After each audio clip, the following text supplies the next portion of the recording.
Hello， 大家好，我是 Lucas， 这里是 Lucas 斯曼超能力动作韩剧 Moving 异能钢波比，在世界各国表现极为亮眼，连到演算法都跑来眷顾我，自己都吓到。这支影片怎么这么多人看呢？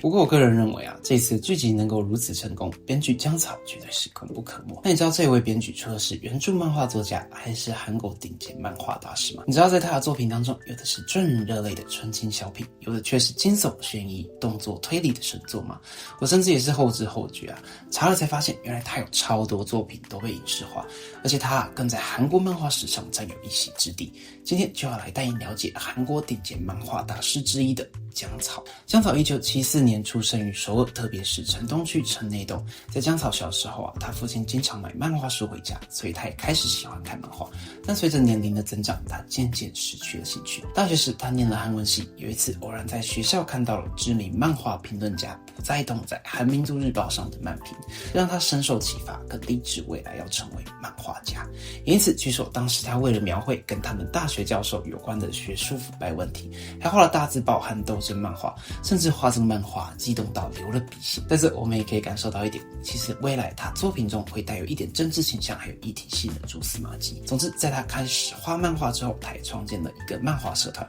不过却因为和后辈的兴趣不太合，还有管理不善以及过于繁重的工作等等原因，漫画社团最终还是解散了。在那之后，他就先去服了兵役，成为一名防卫士兵。而在姜草复学后，他参加了国土大长征，也正式下定决心成为一名漫画家。不过国土大长征是什么呢？国土大长征顾名思义，就是把韩国国土从顶端走到末端的活动。路线从江原道到全罗南道约580公里，历时约3周，实在是非常考验体力和意志力。不过我想大概就是这种将自己逼到极限的时刻，更能够在过程中豁然开朗，知道自己真正要的是什么吧。在这之后，姜草开始在学校的报章刊物上发表漫画评论，并向全国教育工会提交履历，以发表自己的作品。而在毕业前最后一个学期，他也和偶然来到自己大学演讲的知名媒体人金宇俊结下了交情。金宇俊是当时韩国最早的网络媒体《登吉日报》的创始人。这次的机会让姜草从1999年底开始到2000年初得以在《登吉日报》上连载漫画。不过这是一个什么样的交情或机会呢？这也是后来金宇俊邀请姜草参加自己主持的 MBC 节目时透露的事情。当时即将毕业的姜草在演讲结束后对金宇俊说自己正在看《登吉日报》，并要求不用给我连载稿费，请让我连载。金宇俊欣然同意，而两人就此结下缘分。但事实上，姜草原本以为过几个月金宇俊就会给一点微薄的工资，但他还真的1毛钱都没给，所以最后他才因为这个原因而辞职。不过金宇俊回答说自己也是因为当时公司财政状况不太好，才同意让他无薪去连载的。如果真的要钱的话，也会因为公司没有钱给而拒绝让他连载。他还开玩笑说道，让姜草出到他的网络漫画，他应该得要好好感谢自己。由此可以看出两个人的好交情。而姜草毕业后，他也曾向其他报社和杂志社提交自己的履历，但由于他的漫画被认为画得太简单或者是不够时尚，所以屡屡遭到拒绝。后来他收到周刊 TOTO 的联系，成为了一名插画师，但他发现这一种生活跟他追求的生活方式相差太远了，而且公司的经营也变得越来越困难，所以不久后他就辞职了。在这之后，他的漫画事业才真正开始风生水起。他开始在网站上连载一部名为《日常反射》的搞笑漫画，迅速在网络上传开。他也在线上开始受到许多读者的关注。这部漫画《日常反射》以其低俗的幽默风格为特色，以呕吐物、排泄物等等低俗搞笑内容而闻名。这是一部充满各种肮脏梗的作品。事实上，这部作品也忠实地反映了从90年代末到21世纪初流行的猎奇风格，因为其中出现了很多粪啊、尿啊、呕吐物，还有性梗跟一些酒类相关的插曲，所以是相当的脏。因为太过俗气让看过他其他后续知名作品的人们难以相信这是出自于同一个作家。这也让人好奇究竟是有多脏。让我们来念念里面其中的内容给你们听。在飘着雪的冬天有一天在山坡上大便的时候，不小心滑倒了。当我坐在山坡上用屁股蠕动回到下坡时，发现在我的后面留下了一道痕迹，就像是屁股中间画了一条视线，或是像是这个。当我边看漫画边大便，正要翻页的时候，用手擦了大便后再翻页，结果竟然能够尝到味道。以及这一个故事，军队冬天为了建楼梯捡来了石头，到了春天才知道是结冰的石块之类的，都是这样的故事。说实在有点让人难以理解，不过也让人不禁怀疑，难道这就是姜草当时的日常吗？此外江草也利用自己过去创作一些民间漫画还有时事漫画的经验，积极参与社会运动。不过在这之后，也就是他人生的巨大转捩点，也就是纯情漫画的巨大成功。在2002年底，江草跟 Daum 签约，在 Daum 的电影部门连载了名为《嘿，看电影吧》的电影评论漫画，这成为了他晋升为主流漫画家的契机。因为当《嘿，看电影吧》的连载接近尾声时，他向编辑方提出了延长时间的请求。他开始策划 Daum 的下一个作品。这段时间里，他开始构思了一种新的网络漫画形式，不再是短篇漫画，而是一种长篇故事漫画。于是在2003年8月到2004年4月期间，他连载了一部当时还不常见的长篇故事性网络漫画，名为纯情漫画。老实说，当时他并不被看好，因为他的纯情漫画和当时漫画出版社要出版的漫画以及风格上存在非常大的差异。万万没想到，在当时漫画杂志行业整体走向没落的时候，江草却透过这一片长篇网络漫画大受欢迎，完全出现了跟预想相反的结果。纯情漫画取得了巨大的成功，在网络上创下了3200万的浏览次数，以及每日访问次数达到了200万人，以及25万则评论的壮观纪录。虽然它的内容并不是非常特别，但最终它成功地改变了当时典型的韩国网络漫画形式，从当时以漫画选集还有文字内容为主比较短的短文漫画的形式，转为长篇连载网络漫画，引领了网络漫画类型的多元化，开创了新的局面。不过这部作品为何叫做纯情漫画呢？其实是因为江草出于他对他那种搞笑漫画形象的厌恶，他特意将漫画的标题定为江草的纯情漫画。他希望在自我介绍时候能够说出我是纯情漫画家江草，然而根本就没有人接受这个名字。而这部作品改变了江草甚至整个韩国漫画产业的发展。纯情漫画的巨大成功促使了其他入口网站如 Daum、Pleroma、M+、Never、Yahoo 等等也开始提供网络漫画服务，从而确立了当时的网络漫画连载系统。而这里网络漫画连载系统后来透过了从 Never 和卡靠中分离出来的 NHN 进一步进军到海外市场，更进一步推动了网络漫画系统的海外扩展，影响了亚洲和其他地区的漫画界。当然这并不全是江草或其他漫画家所主导的，而是由 Never 和 Daum 等等连载平台所主导，因此不能说江草对此有非常大的功劳。然而纯情漫画的成功，还有当时网络漫画连载的系统，以及垂直滚动式网络漫画的传播，无疑其实对整个漫画界产生了巨大的影响。此外他的作品通常都获得良好的评价，所以也对 Daum、卡靠在扩展漫画业务方面发挥了非常重要的影响。而江草透过纯情漫画如此成功，你一定想说他一定很会画画吧？但事实上并非如此。给你看看他纯情漫画画了些什么，你还觉得他很会画画吗？前面就有说到他的漫画其实在他求职初期经常因为出版社对他的作画不满意而屡遭拒绝，所以其实他真正厉害的是他卓越的故事编排能力以及细腻的情感描写。因为江草他的画技并不高超，因此他干脆将重点放在故事的情节上，以故事情节来弥补他画技的不足。他总是在短篇故事当中融入细腻的情感描写和故事性，在故事的结构上也非常成熟老道，多线的叙事结构的运用特别成熟，而且在情节的安排还有悬念的设置跟氛围的营造方面也有极高的技巧。他总是能够通过几个画面就让读者深陷他建构的情境当中，而且由于他作画相对简单，因此他作品在可读性上更优于其他的网络作品。不过在他许多作品当中都是前期铺陈点出问题，中期小高潮或其最高潮坚守着传统的故事结构，并且以爱情和家庭等主题为核心，所以就有人评价他的作品总是让人感到似曾相识，因此过于俗套的地方也可能被部分的人所诟病。但其实也可以说他创作了具有一定水平的大众故事情节，也更能引起多数读者的共鸣。江草起初有以强调浪漫和戏剧性类型的作品为主，像是纯情漫画还有傻瓜，然而随着他画技提高，他的作品当中动作和惊悚元素也变得更受欢迎，特别是这个Timing 系列。基本上江草作品可以分成两大类别，一类是强调浪漫戏剧性的纯情漫画系列，另一类则是 Mystery 系列，是因为这一系列的第一部作品光宇具有典型的悬疑题材性质，所以这一系列才被命名成这样的。但随着下一部作品的 Timing 大受欢迎，这一系列渐渐形成超能力、惊悚、动作题材的形态。介绍一下 Timing。Timing 讲述4个时间超能力者因为某一所高中陆续出现离奇的死亡事件而集结，他们共同联手阻挡更加严重的事件到来的故事。他们这4个时间超能力者分别是拥有能暂停时间的高中少年金英卓，还有能够预知10分钟后未来的异色瞳少女女，以及能够随机梦见未来灾难的英文女老师，以及具有倒转10秒钟能力的上班族，这不有种激战5秒殊死斗，还有我的幸福婚约的即视感。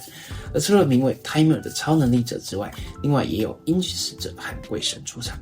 不觉得光听角色设定就让人很感兴趣吗？总之啊，姜草在2005年凭借这一部《Timing》大受欢迎，当时还被选为最想通过电影观看的网络漫画第1名。在2005年，也如大家所愿，真的上映成了动画电影。据说故事极为精彩，真相也出乎意料之外。不过目前动画电影也没有正版的片源可以看，在台湾也没有代理漫画，不然我是真的很想一睹这一部精彩故事啊！而在2006年的《Timing》之后，姜草也于2009年推出续作《Again》。据说姜草曾表示，《Timing》系列的漫画他将补上自己的一生来画，实在是让人非常期待。而在 Mystery 系列这一类当中，各篇动作类型的作品被归类为姜草动作漫画。这几部动作漫画是跟其他 Mystery 系列包含 Timing、Again 拥有同一个世界观的，其中就包括了2015年所推出的 Moving， 没错，也就是 Moving 异能的原作漫画，以及2017年推出的姜草动作漫画第2季 Bridge， 进一步扩张了 Moving 的世界观，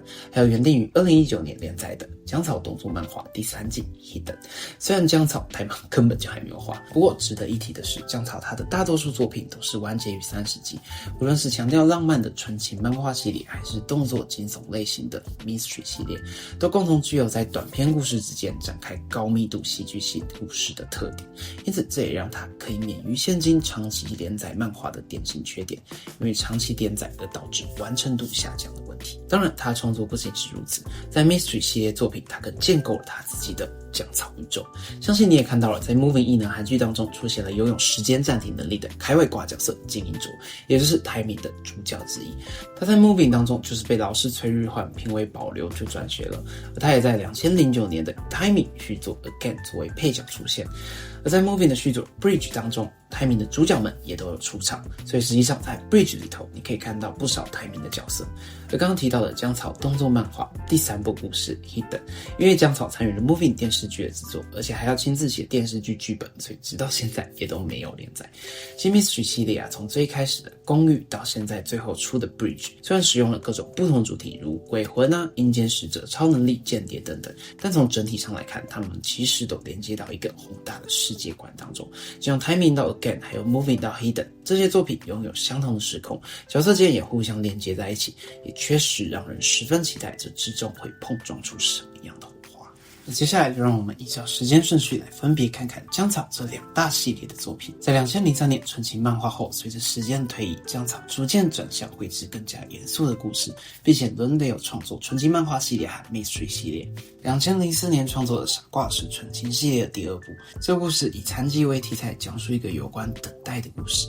女主时隔10年返乡，见到了一个傻子，后来发现是以前的同班同学，然后接着再透过回忆慢慢揭露过往的故事。这边可以看到姜草的画风看似有点笨拙和粗糙，但是其实却格外舒服。事实上啊，从傻瓜开始，他就曾经公开展示自己的绘画过程，并解释了他的绘画方法。他通常并不会进行太多的绘图研究，而是直接上色，然后再直接拿来连载。而对于难以绘制的姿势，他甚至会让人们实际摆出姿势，然后再拍照作为参考，甚至还有许多为漫画家准备的姿势啊、照片、资料库等等。他也表示，他当时的画风其实不需要绘制太多反复的角色设计，这也让他能够轻松创作。在2004年，姜草推出了《公寓》，是 Mystery 系列的第1部，以恐怖悬疑推理为题材，以孤独与绝望为主题，讲述一个午夜男孩发现对面公寓的几个住户啊，在每天9点56都会同时熄灯，也每隔1天熄灯的住户会增加1户，然后熄灯的这几户人家基本上每天都有人在死去，不是心脏病发就是自杀。而事件的凶手其实是一名女鬼。故事讲述这个男孩和住户们试图去解决感化这个女鬼的故事。顺带一提，这是后续 Timing Movie 系列中都会不断出现的良辰执行记首次出场作品。而2005年姜草推出 Timing， 2006年姜草推出了26年，讲述因为民主化运动受害者的后代们以主角金甲士为中心聚集在一起，制定并且实施暗杀前总统全斗焕的计划。从这开始啊，其实可以看见姜草开始更着重动作的元素，并且更加凸显了角色的心理成长。而且这一部漫画说明了当时独裁政府的残酷镇压，也着重描写了克服人际关系和社会障碍的方法。此外从26年开始，姜草的画风急剧变化。其实也许就是因为如此虽然 Timing 和 Again 中有很多重复登场人物，但长相差距真的有点太大，甚至让人怀疑是不是同一个人物。另外事实上他在2010年后作画的轮廓线也开始变得比以往还要粗。说回来在2007年姜草推出了《我爱你》。我爱你是姜草纯情漫画第3部，讲述4个70多岁老人的人生还有爱情故事。其实以老人生活为主要题材的作品非常少，而且姜草自己本来也没有计划要创作这样的题材，但是他看到了和自己一起生活的奶奶，所以才慢慢有了灵感构想了这部作品。因此他选了比较不常见的题材，并展现了令人为之动容的结局，成功感动了许多人。自此之后他还改编成了舞台剧以及电影，真的是非常令人敬佩。2008年姜草推出了邻居。邻居是 Mystery 系列第3部，和之前几部的这系列作品都包含了鬼超能力者等等虚构的内容不太一样。它讲述了平凡的韩国居民在公寓内对抗杀人魔的主题。2009年姜草推出了 Timing 续作 Again 是 Mystery 系列第4部，而且它有一个蛮特别的设定，重生者。重生者是没有活完自己应活的寿命，直接在死亡前要重新出生的人。因为这些人他们在寿命只剩下不到10个月的时候，他们灵魂会跟下一代的孩子相连，而当孩子出生的瞬间，重生者就会死去，所以他们只要阻止这个胎儿出生，就可以防止自己的死亡。这部作品就是在描述寻找并且杀害这些孩子以延长生命的重生者，还有时间超能力者的主角们，以及其他超能力者 Positioner 的故事。与前作Timing相比，这部作品通过姜草长足发展的画风，还有它紧凑的故事，被评价为它明显进步神速，而且堪称一流。在2010年，姜草推出《生命中的每个瞬间》，这是他纯情漫画的第4部，讲述在2012年发生的僵尸事件，还有生存下来的人们的故事。在这里头，人们一夜之间变成了僵尸，而且还明确指示了一些政治争议，像是党派争端和医疗民营化等等的问题。而且他以前绘制的漫画当中，也包括了对韩美自由贸易协定，还有后来被证明是假新闻的狂牛病等等议题的批评。基本上，姜草很常透过作品来表达自己的想法还有立场，因此尽管有很多人喜欢他的作品，但也有些人不太喜欢。不过批评的原因有很多啦，包括他画技不足结构不新颖等等。比较扯的还有骂他说他出名后放弃交往7年的女朋友，跑去新认识年幼的女友等等的。不过还有一个 fun fact， 就是他的妻子非常的漂亮，当时还一度成为话题。不过，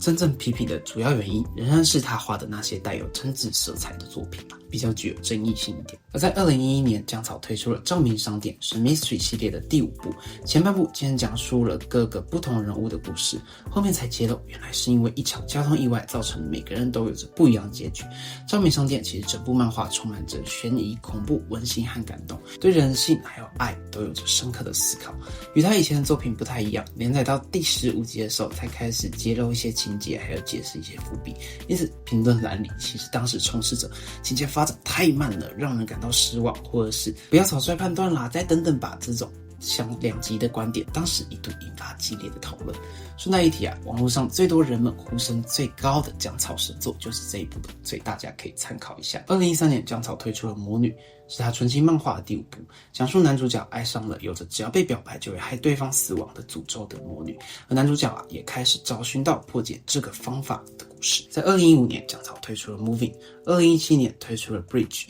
是 Moving 的续作，讲述了 Moving 和 Timing 的角色们为了拯救人们而共同合作一起战斗的故事。而这部虽然说是 Moving 的续作，但其实也是 Timing 的间接续作，因为实际上包括了 Timing 的许多角色，所以也可以先搭配 Timing 和 Again 服用。那简单介绍完了他的漫画作品，也不能不提一下他的作品衍生作。刚刚有说到，他其实比起作画拥有更强的故事情节和导演能力而闻名，因此他的作品也经常被改编成电影。不过改编成电影的作品包括公寓傻瓜还有纯情漫画，在票房和评论方面其实不太成功。他甚至对于改编成电影的公寓直接表达了失望的感受，因此曾经有一段时间流传着姜草的漫画一旦改编成电影就会失败的说法。对于这一点，就有分析认为，当 Webtoon 被改编成电影的时候，由于情节和角色的变化还有过多的剧情压缩，会变得难以保留原著的魅力，更会导致作品品质下降以及原著粉丝的反弹。我个人也认为姜草作品的节奏跟长度其实更适合拍成电视剧，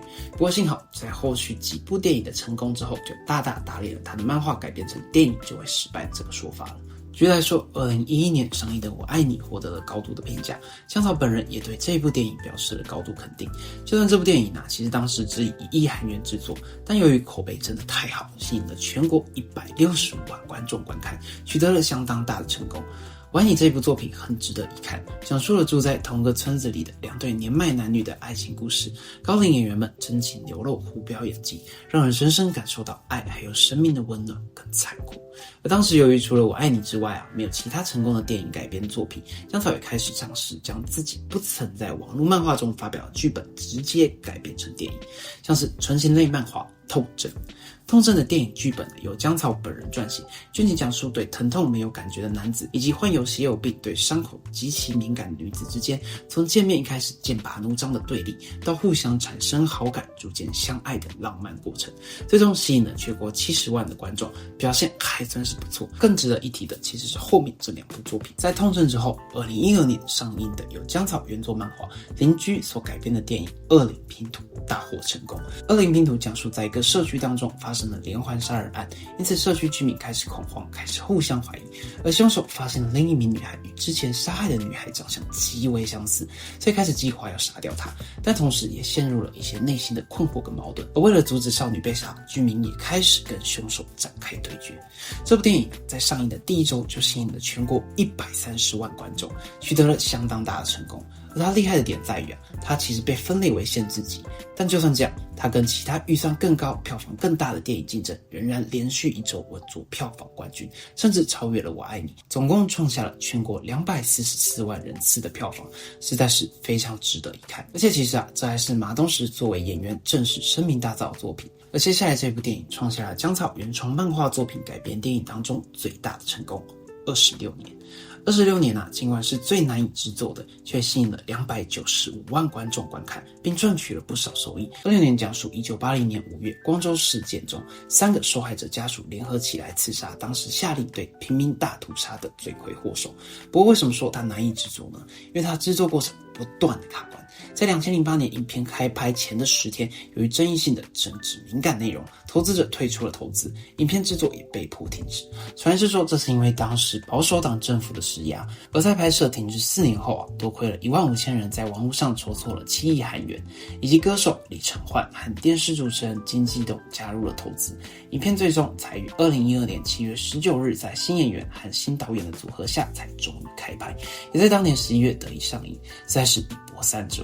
也幸好他最终取得了巨大的成功。另外，Timmy、魔女还有少民商店以及生命中的每一个瞬间也都在影视化的路上，未来有机会和大家见面。不过其实先不论电影，姜草这次作为 Moving 编剧，从电影走到电视剧可以说是突破以往。况且电影和电视剧的叙事和节奏截然不同， Moving 呢播出后却能引起如此广泛的回响，能够获得这样的成绩，姜草作为编剧也算是为自己缔造了一个新的里程碑。但就如同刚刚说到的，整个姜草宇宙各种作品和角色交织在一起，所以我是猜测 Moving 异能这次的反应这么好，续集 Bridge 应该会先拍出来。而基本上 Bridge 的故事会着重在转学生申会员身上，他是一名拥有长生不老能力的超能力者，也是培养2代超能力者的关键人物。而 Moving 主角群们也还会出现在 Bridge 中，在这里头也渴望可以看到台名的角色们。至于第3部 Hidden 毕竟根本就还没画嘛，不确定会先推出 Webtoon 还是会因为 Moving 的成绩亮眼，真人版就直接给它拍下去。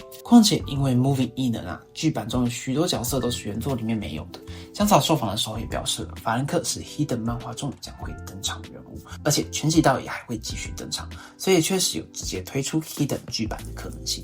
真的是好期待。另外我也是真的蛮想看Timing剧版被拍出来的。总之不管接下来将会是姜草的什么作品呈现在大家面前，不论是 Webtoon 还是韩剧，我都是先准备好跪着看。也请大家要继续支持姜草老师的作品。另外想要回顾姜草老师作品的观众朋友们， Moving 异能原著漫画在博客来还有卡卡 Webtoon 上可以看到，至于其他漫改电影自己想办法找吧。我们今天就先介绍这边，我是 Lucas， 这里是 Lucas Man， 我们下次影片见。